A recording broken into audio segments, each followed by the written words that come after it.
बिस्मिल्लाहिर्रहमानिर्रहीम। रमज़ान और ज़ियाबितिस के हवाले से जो बहुत बहुत अहम एक सवाल पूछा जाता है वो ये है कि कौन से अफराद ज़ियाबितिस अफराद किस कैटेगरी में रोज़ा रख सकते हैं। IDF डार गाइडलाइंस के हिसाब से हमारे पास 4 कैटेगरीज हैं। Very high risk diabetic people, high risk, moderate and low risk. So हमारे पास ये 4 कैटेगरीज हैं।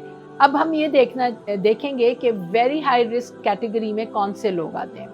वेरी हाई रिस्क कैटेगरी में वो ज़ियाबितिस अफराद आते हैं जिनको ज़ियाबितिस की पेचीदगियाँ बहुत एडवांस हो चुकी हैं, उनके गुर्दों के ऊपर बहुत ज़्यादा असर पड़ चुका है या उनको हार्ट की बहुत ज़्यादा प्रॉब्लम्स शुरू हो चुकी हैं। उसके अलावा वो अफराद जिनको रमज़ान से 3 महीने पहले बार बार लो शुगर अटैक्स हो रहे हैं, वो अफराद जिनको लो शुगर होने का पता नहीं चलता, जिसको हम हाइपो अनअवेयरनेस कहते हैं।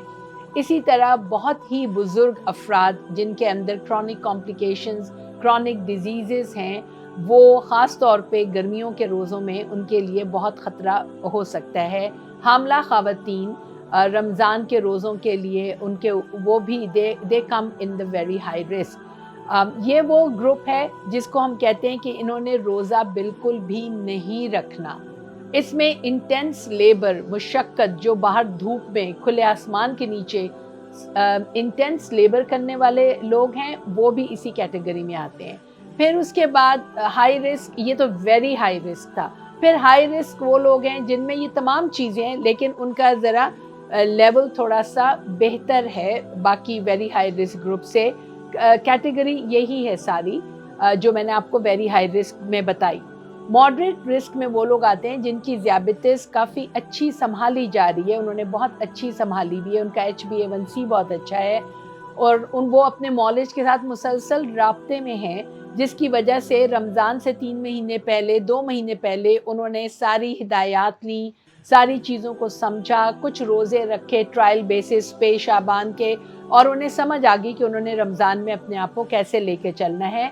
गोलियों पे हों या इंसुलिन पे हों और उनमें पेचीदगियाँ ना हों, दिस इज़ द मॉडरेट। और लो रिस्क ग्रुप वो होता है जो कि अपने आप को खुराक से और वर्जिश के साथ लेके चल रहे हैं और उन्होंने भी अपने मौलिद से सारी बातों को डिस्कस किया है, समझा है और एक म्यूचुअल एग्रीमेंट किया है।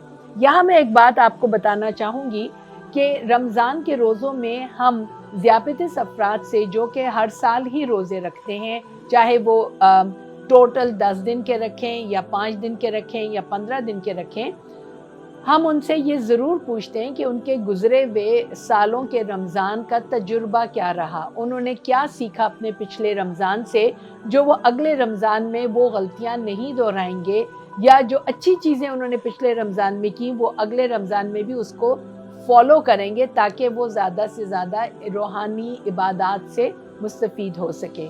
सो प्लीज़ अगेन, आपने अपने मौलिद से मिलना है रमज़ान से पहले और ये पता करना है कि आप किस कैटेगरी में फ़िट आ रहे हैं। खुद से अपने आप को मत कहिए कि नहीं मैं बिल्कुल सही हूँ, रोज़ा मैंने हर हालत में रखना है। कुरान में बहुत साफ साफ अल्लाह ताला फरमाते हैं कि बीमार को रोज़ा माफ़ है। सो आपने अब इन तमाम चीज़ों को लेके अपने मौलिज के साथ डिस्कशन करनी है और जो वो मशवरा दें उसके ऊपर अमल कीजिए।